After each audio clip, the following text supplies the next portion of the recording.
በ270 ብር ወራዊ ያልተገደበ የኢንተርኔት ፓኬጅ እና 1500 ደቂቃ የድምጽ ፓኬጅ መግዛት እንደምትችሉ ታውቃላችሁ። ሰላም የዴሊ ኢንፎ ቤተሰቦች፣ በዛሬው ቪዲዮአችን በ270 ብር ብቻ እንዴት ወራዊ ያልተገደበ የኢንተርኔት ፓኬጅ እና 1500 ደቂቃ የድምጽ ፓኬጅ መግዛት እንደምትችሉ አሳያችኋለሁ። ቪዲዮን እስከ መጨረሻው ድረስ ተከታተሉት። እያንዳንዱን ስቴፕ በስነ ስርዓት መከታተል ይኖርባችኋል። መሃል ላይ አንድ ስቴፕ ከዘለላችሁ ላይሰራላችሁ ይችላል። ስለዚህ ቪዲዮን እስከ መጨረሻው ድረስ እያንዳንዱን ስቴፕ በስነ ስርዓት መከታተል አለባችሁ። ይሄንን ተከታትላችሁ ስጨርሱ በ270 ብር ወራዊ ያልተገደበ የኢንተርኔት ፓኬጅ እና እንደዚሁም 1500 ደቂቃ የድምጽ ፓኬጅ መግዛት ትችላላችሁ። ቪዲዮ ከተመቻችሁና ከወደዳችሁ ላይክ፣ ሼር እንደዚሁም ለቻናል አዲስ ከሆናችሁ ቻናሉን ሰብስክራይብ በማድረግ ቤተሰብ ትሆናላችሁ። አሁን በቀጥታ ወደ ቪዲዮ እንሄዳለን። 270 ብር ቴሌ ብራችሁ ላይ ዲፖዚት ማድረግ ነው። ምክንያቱም ይሄንን ሰርቪስ የምናገኘው ቴሌ ብራችን ተጠቅመን ስለሆነ 270 ብር ወደ ቴሌ ብር አካውንታችሁ ዲፖዚት ማድረግ የመጀመሪያው ስቴፕ ነው። ነገር ግን ቴሌ ብራችሁ ላይ 270 ብር ካላችሁ አያስፈልጋችሁም። ነገር ግን ቴሌ ብር ላይ ምንም ብር የሌላችሁ ወይም በቂ 270 ብር የሌላችሁ 270 ብር ወደ ቴሌ ብራችሁ ዲፖዚት ታደርጋላችሁ ማለት ነው። ቀጣዩ ስቴፕ በቀጥታ ዲፖዚት ካደረጋችሁ በኋላ ወደ ቴሌ ብራችሁ እንደዚህ ትገባላችሁ። ወደ ቴሌ ብራችሁ ከገባችሁ በኋላ ከላይ ኤርታይም ወይም ባይ ፓኬጅ የሚል አማራጭ አለ። እሱን ክሊክ አድርጋችሁ ትገባላችሁ። ይሄው በቀይ አክብቤላችኋለሁ። ኤርታይም ወይም ባይ ፓኬጅ የሚል አማራጭ አለ። እሱን ክሊክ አድርጋችሁ ትገባላችሁ። ኤርታይም ወይም ባይ ፓኬጅ ወደሚለው እንደዚህ ከገባችሁ በኋላ ከላይ ሰልፍና አዘር የሚል አማራጭ አለ። ለራሳችን ስለሆነ የምንገዛው ሰልፍ የሚለውን ትመርጣላችሁ። ለሰው ከሆነ ግን አዘር የሚለውን መምረጥ ትችላላችሁ። እኔ ለራሴ ስለሆነ የምገዛው ሰልፍ የሚለውን እመርጣለሁ። እንደዚህ ስልክ ቁጥሬን ወይም ስልክ ቁጥራችሁን ያመጣላችኋል። ከሱ ስር ደግሞ ኤርታይም ወይም ፓኬጅ የሚል አማራጭ አለ። እዚህ ጋር በቀይ አክብቤ ላሳያችሁ። እዚህ ጋር ያው ኤርታይም ይላል፣ እንደዚሁም በዚህ በኩል ፓኬጅ ይላል። እናንተ የምትመርጡት ወይም አሁን እኛ የምንመርጠው ኤርታይም የሚለውን ነው ማለት ነው። ስለዚህ ኤርታይም የሚለውን እንመርጣለን። ከዛ በመቀጠል ከታች እንደምታዩት የ100 ብር የአየር ሰዓት ስትገዙ 30% ቦነስ ጭማሪ አለው ይላል። እዚህ ጋር በቀይ ያከበብኩበት ላይ ያው 100 ብር ስትገዙ ፕላስ 30% ቦነስ አለው ይላል። ስለዚህ የ270 ብር የአየር ሰዓት ስንገዛ 30% ቦነስ ይጨመርልናል ማለት ነው። ስለዚህ 270 ብር ላይ 30% የ270 30% 81 ብር ነው። ስለዚህ አጠቃላይ 351 ብር የአየር ሰዓት ይኖረናል ማለት ነው። ስለዚህ ከታች ኢንተር አማውንት የሚለው ላይ ያው እዚህ ጋር 270 ብር ትጽፉና ከታች እዚህ ጋር ደግሞ ኔክስት የሚል አማራጭ አለ። ኔክስት ትሉታላችሁ ማለት ነው።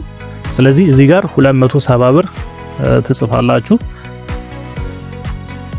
270 ከጻፋችሁ በኋላ እዚህ ጋር እንደምታዩት ኔክስት የሚል አማራጭ አለ። ኔክስት ትሉታላችሁ ማለት ነው። ከዛ በቀጥታ የ270 ብር የአየር ሰዓት እንገዛለን ማለት ነው። ከዛ ፔይ የሚል አማራጭ ያመጣላችኋል። ፔይ ትሉታላችሁ። ከታች ፔይ የሚል አማራጭ አለ። ያው እዚህ ጋር በቀይ አክብቤላችኋለሁ።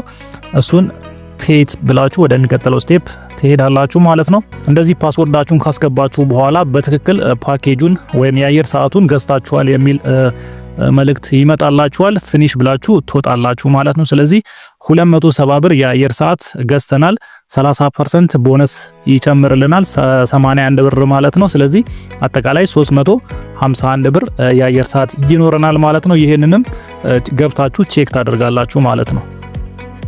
ስለዚህ አሁን ቴሌ ብራችን ላይ ያለንን ጉዳይ ጨርሰናል። በቴሌ ብር እንደዚህ የአየር ሰዓቱን ከገዛን በኋላ በቀጥታ ባላንሳችንን ቼክ እናደርጋለን። ባላንሳችንን ቼክ ለማድረግ ኮከብ 804 መሰላል ደውለን ባላንሳችን ቼክ እናደርጋለን።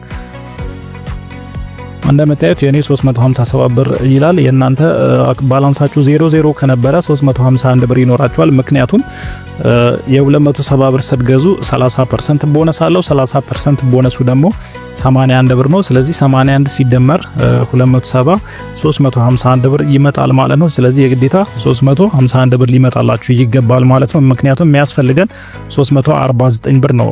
አሁን ወራዊ ያልተገደበ የኢንተርኔት ፓኬጁና እንደዚሁም 1500 ደቂቃውን ለመግዛት 349 ብር ያስፈልገናል። ነገር ግን ቅድም መግቢያው ላይ እንደነገርኳችሁ እኛ ያወጣ ነው 270 ብር ነው። 270 ብር የአየር ሰዓት ስንገዛ 30% ቦነስ ተሰጠን። ስለዚህ ከቦነሱ ጋር 351 ብር ይመጣልናል ማለት ነው። ስለዚህ ከዛ በኋላ በ349 ብር ፓኬጁን እንገዛለን ማለት ነው። ይህንንም ለማድረግ ኮከብ 999 መሰላል ትደውላላችሁ። ከዛ በኋላ የወጣቶች ጥቅል የሚል 7 ቁጥር ላይ አለ። 7 ቁጥርን ተነካላችሁ ማለት ነው። እያንዳንዱን ስቴፕ መሄድ አይጠበቅብንም። የወጣቶች ጥቅል የሚለው 7 ቁጥር ላይ ስለምናገኘው ጊዜ ሴቭ ለማድረግ 7 ቁጥርን ተነካላችሁ ማለት ነው። እንደምታዩት የወጣቶች ጥቅል ብሎ ያመጣላችኋል። ከዛ በኋላ ለእርሶ ነው ወይስ ለስጦታ ለማበርከት ነው የሚል አማራጭ ያመጣላችኋል። ራሳችሁ ከሆነ ለእርሶ የሚለውን 1 ቁጥርን ትመርጣላችሁ። ስጦታ ከሆነ ደግሞ 2 ቁጥር ትመርጣላችሁ ማለት ነው። ከዛ በኋላ ዕለታዊ፣ ሳምንታዊና ወርሃዊ የሚል አማራጭ ያመጣላችኋል። የምንፈልገው ወርሃዊ ስለሆነ ወርሃዊ የሚለውን እንመርጣለን። ከዛ በኋላ እንደምታዩት በ349 ብር 6 ጊጋባይት ወይም 6 ጂቢ ኖርማል 24 ሰዓት መጠቀም የምትችሉት ሲደመር ደግሞ 6 ጊጋባይት ወይም 6 ጂቢ ሌሊት መጠቀም የምትችሉትን ይሰጣችኋል ማለት ነው። ከዚህም በተጨማሪ ወርሃዊ ያልተገደበ የስፖቲፋይ ይሰጣችኋል ማለት ነው። ስለዚህ ያልተገደበ የስፖቲፋይ የሚለውን ነው ወርሃዊ የኢንተርኔት ፓኬጅ አድርገን የምንቀይረው ማለት ነው። እንደዚሁም 6 ጂቢውን ደግሞ ወደ ድምጽ እንቀይረዋለን ማለት ነው። ወደ 1500 የድምጽ ፓኬጅ እንቀይረዋለን ማለት ነው። ይህንን እንዴት እንደምትቀይሩ አሁን አሳያችኋለሁ። ስቴፑን በትክክል ተከታተሉኝ። ስለዚህ አሁን በ349 ብር እንገዛለን ማለት ነው። ስለዚህ 1 ቁጥር መርጠን 349 ብር ይሄንን ፓኬጅ ወይም ይሄንን ጥቅል እንገዛለን ማለት ነው። ከዛ እዚህ ጋር እንደምታዩት የአንድ ጊዜ ወይም በቋሚነት ሁሉ ጊዜ በየወሩ ሲያልቅባችሁ ራሱ እየደጋገመ እንዲገዛላችሁ ከፈለጋችሁ 2 ቁጥርን ቋሚ የሚለውን ትነካላችሁ። ነገር ግን እኛ አሁን የምንፈልገው የአንድ ጊዜ የሚለውን ስለሆነ 1 ቁጥርን ትመርጣላችሁ ማለት ነው። ራሳችሁ ስትፈልጉ እንድትገዙት እዚህ ጋር ከዛ የምትገዙትን ጥቅል መርጣችኋል። ስለዚህ 1 ቁጥርን በመንካት አረጋግጡልኝ ይላል። 1 ቁጥር ነክታችሁ ታረጋግጣላችሁ ማለት ነው። እንደምታዩት በተሳካ ሁኔታ ፓኬጃችን ገዝተን ጨርሰናል ማለት ነው። ቀጣዩ ስቴፕ የሚሆነው 6 ጂቢ ወይም 6 ጊጋባይት የኢንተርኔት ጥቅሉን ወደ 1500 የድምጽ ጥቅል የምንቀይርበት ስቴፕ ነው ማለት ነው። ይህንንም ለማድረግ ኮከብ 999 መሰላል ትደውላላችሁ። ከዛ የምንፈልገውን ሰርቪስ የምናገኘው 20 ቁጥር ላይ ስለሆነ 20 ቁጥር ጽፋችሁ ሴንድ ትሉታላችሁ እንደዚህ። ከዛ በመቀጠል 3 ቁጥር ላይ ጥቅሉን ይቀይሩ የሚል አማራጭ አለ። 3 ቁጥርን ሴንድ ትላላችሁ። እዚህ ጋር ከመጣችሁ በኋላ ከየት ወዴት ነው መቀየር የምትፈልጉት? ከኢንተርኔት ወደ ድምጽ፣ ከኢንተርኔት ወደ አጭር መልእክት እንደዚሁም ከድምጽ ወደ ኢንተርኔት የሚል አማራጭ ያመጣላችኋል። እኛ አሁን የምንፈልገው ከኢንተርኔት ወደ ድምጽ ስለሆነ 6 ጂቢውን ወይም 6 ጊጋባይቱን ወደ ድምጽ መቀየር ነው የምንፈልገው። ስለዚህ 1 ቁጥርን ነክተን ሴንድ እንለዋለን።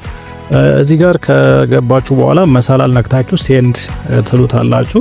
ስለዚህ 1 ቁጥር ላይ ኮንቨርተብል መንዝሊ ዳታ ሌዛን 10 ጂቢ ላይ ስለዚህ ከ10 ጂቢ በታች ከሆነ የምትቀይሩት 1 ቁጥርን መንካት ትችላላችሁ ነው የሚለው። ስለዚህ 1 ቁጥርን ነክተን ሴንድ እንለዋለን። ምክንያቱም እኛ አሁን የምንቀይረው 6 ጂቢ ስለሆነ 6 ጂቢ ደግሞ ከ10 ጂቢ ስለሚያንስ 1 ቁጥርን ነክተን ሴንድ እንለዋለን ማለት ነው።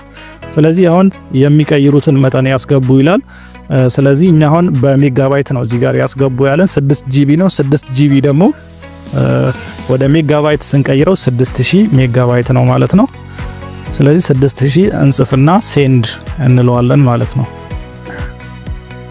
ስለዚህ አሁን መርጠን ጨርሰናል። ለማረጋገጥ 1 ቁጥርን ሴንድ በሉ እያለን ነው። ስለዚህ 1 ቁጥር ነክተን ሴንድ እንለዋለን። እንደምታዩት ውድ ደንበኛችን ትዕዛዙ ተሳክቷል ይላል። ስለዚህ በተሳካ ሁኔታ ወደ 1500 የድምጽ ጥቅል ቀይረናል ማለት ነው። 6 ጂቢ የኢንተርኔት ጥቅሉን። ስለዚህ 1500 የድምጽ ጥቅሉን በዚህ መልኩ ቀይረን አግኝተናል። ስለዚህ ለአንድ ወር ኤክስፓየርድ ሳያደርግባችሁ ለአንድ ወር 1500 ደቂቃችሁን መጠቀም ትችላላችሁ ማለት ነው። በዚህ መልኩ ቀጣዩ ስቴፕ የሚሆነው የስፖቲፋይ አንሊሚትድ ፓኬጁን እንዴት ለሁሉም አፕሊኬሽኖች መጠቀም እንደምትችሉ አሳያችኋለሁ። ለሁሉም ኢንተርኔት ለሚፈልጉ አፕሊኬሽኖች ይሄንን የስፖቲፋይ አንሊሚትድ ፓኬጅ እንዴት በቀላሉ መጠቀም እንደምንችል እንመለከታለን። ይሄንንም ለማድረግ ሁለት ነገር ያስፈልጋችኋል። አንደኛ ከፕሌይ ስቶራችሁ ላይ አንድ ዳውንሎድ ማድረግ ያለባችሁ አፕሊኬሽን አለ፣ እሱን አሳያችኋለሁ። ሁለተኛ ደግሞ የኮሜንት የመጀመሪያው ሴክሽን ላይ ማስቀምጥላችሁ አንድ ፋይል አለ። ያንን ፋይል ተጠቅማችሁ በቀላሉ ለሁሉም አፕሊኬሽኖች ይሄንን የስፖቲፋይ አንሊሚትድ ፓኬጅን መጠቀም ትችላላችሁ ማለት ነው። አሁን ወደ መጀመሪያው ስቴፕ እንሂድ። ወደ ፕሌይ ስቶራችሁ ትሄዱና አፕሊኬሽኑን ዳውንሎድ ታደርጉታላችሁ ማለት ነው። የአፕሊኬሽኑ ስም ቲኤልኤስ ተነል ቪፒኤን ይባላል። ወደ እናንተ ግልጽ እንዲሆንላችሁ እዚህ ጋር በቀይ አክብቤበታለሁ። እሱን አፕሊኬሽን ከፕሌይ ስቶር ዳውንሎድ ታደርጋላችሁ ማለት ነው። ቲኤልኤስ ተነል ቪፒኤን ይባላል ማለት ነው። እሱን ዳውንሎድ ታደርጋላችሁ። እሱን ዳውንሎድ አድርጋችሁ ከጨረሳችሁ በኋላ አንድ ፋይል ያስፈልጋችኋል። ያንን ፋይል ደግሞ ላሳያችሁ። የኮሜንት የመጀመሪያው ሴክሽን ላይ ሊንኩን አስቀምጥላችኋለሁ ለእናንተ። በዛ ሊንክ ገብታችሁ ፋይሉን ታገኙታላችሁ ማለት ነው። የፋይሉ ስም ቲኤልኤስ ተነል ስፖቲፋይ ይባላል። ስለዚህ እሱን ፋይል ተነካላችሁ። እንደዚህ ሊንኩን ተጠቅማችሁ ፋይሉን ካገኛችሁ በኋላ ፋይሉን ዳውንሎድ ታደርጉትና ፋይሉን ስትነኩት እንደዚህ አይነት አማራጮችን ያመጣላችኋል ማለት ነው። እንደዚህ አይነት አማራጮችን ሲያመጣላችሁ ቲኤልኤስ ተነል የሚለውን ትመርጣላችሁ ማለት ነው። ቀደም ዳውንሎድ ያደረጋችሁትን ቪፒኤን ትመርጡለታላችሁ ማለት ነው። እሱን መርጣችሁ ኦፕን ትሉታላችሁ ማለት ነው። እንደዚህ ኦፕን ስትሉት እንደዚህ ይወስዳችኋል። ከዛ በኋላ እዚህ ጋር ስታርት የምትል አይከን አለች። እሷን ስታርት ትላላችሁ ማለት ነው። ያው ያከበብኩበትን ስታርት ትሉታላችሁ ማለት ነው። ከዛ በኋላ ያው እንደዚህ ኮኔክቲንግ እያለ ነው። አሁን ኮኔክት ለማድረግ እየሞከረ ነው። ስለዚህ ኮኔክት ካደረገ በኋላ ደግሞ ይሰራል አይሰራም የሚለውን እናያለን ማለት ነው። እንደምታዩት አሁን ኮኔክት አድርጎልኛል። ስለዚህ አሁን አፕሊኬሽኖችን የተለያዩ አፕሊኬሽኖች ገብታችሁ ቼክ ማድረግ ትችላላችሁ እየሰራ ነው አይደለም የሚለውን። ለስፖቲፋይ ብቻ ነበር አንሊሚትዱ፣ አሁን ግን ለሁሉም አፕሊኬሽኖች መጠቀም እንችላለን ማለት ነው። ይሄንን ቪፒኤን በመጠቀም ለሁሉም አፕሊኬሽኖች መጠቀም ትችላላችሁ። ኢንተርኔት ለሚያስፈልገው ለማንኛውም አፕሊኬሽን ወይም ለማንኛውም ሰርቪስ መጠቀም ትችላላችሁ ማለት ነው። ይህንንም ለማረጋገጥ ለምሳሌ ፌስቡክ ገብተን ቼክ እናድርግ እየሰራ ነው አይደለም የሚለውን ቼክ ማድረግ እንችላለን። ያው እንደምታዩት ፌስቡክ እየሰራ ነው። አሁን ደግሞ ቴሌግራም ላይ ገብተን ቼክ እናደርጋለን። ያው ቴሌግራምም እየሰራ ነው ያለው። ምክንያቱም ኮኔክት ባያደርግልን ኖሮ ከላይ ኮኔክቲንግ የሚል አማራጭ ይመጣ ነበር። አሁን ግን ኮኔክት ስላደረገ እሱ ነገር የለም ማለት ነው። ስለዚህ እንደዚህ እየሰራ ነው ያው እንደምታዩት። ሌሎችንም ለምሳሌ ዩቲዩብ ደግሞ ገብተን ቼክ እናድርግ እስቲ እየሰራ ነው አይደለም የሚለውን። ያው እንደምታዩት ዩቲዩብም እየሰራ ነው ማለት ነው። ስለዚህ ሁሉንም ሶሻል ሚዲያዎች ሊሆን ይችላል አጠቃላይ ኢንተርኔት የሚያስፈልጋቸውን አፕሊኬሽኖች ይሄንን ቪፒኤን ኮኔክት በማድረግ መጠቀም ትችላላችሁ። ቪፒኤኑ ለምሳሌ አሁን 47 ደቂቃ ነው ሳይቆራረጥ የሚያስጠቅመኝ። ልክ 47 ደቂቃው ሲያልቅ ማስታወቂያ እንድታዩ ይጠይቃችኋል። ማስታወቂያውን አይታችሁ ደግሞ ሌላ ተጨማሪ ደቂቃ ይሰጣችኋል። ካልፈለጋችሁ ደግሞ ዲስኮኔክት አድርጉትና ድጋሚ ስታርት ብላችሁ ታስጀምሩታላችሁ ማለት ነው። ስለዚህ እንደዛ እያደረጋችሁ ወሩ ሙሉ ያልተገደበ የኢንተርኔት ጥቅል መጠቀም ትችላላችሁ ማለት ነው። 1500 ደቂቃውን ደግሞ እንደዛው መጠቀም ትችላላችሁ ማለት ነው። የድምጽ ፓኬጁን በዚህ መልኩ ወርሃዊ ያልተገደበ የኢንተርኔት ፓኬጅ በ270 ብር መጠቀም ትችላላችሁ። ለዛሬ ይዤላችሁ የመጣሁት ቪዲዮ ይህንን ይመስል ነበር። በቀጣይ በሌላ ጠቃሚና አስተማሪ መረጃ እመለሳለሁ። እስከዛው መልካም ጊዜ ይሆንላችሁ።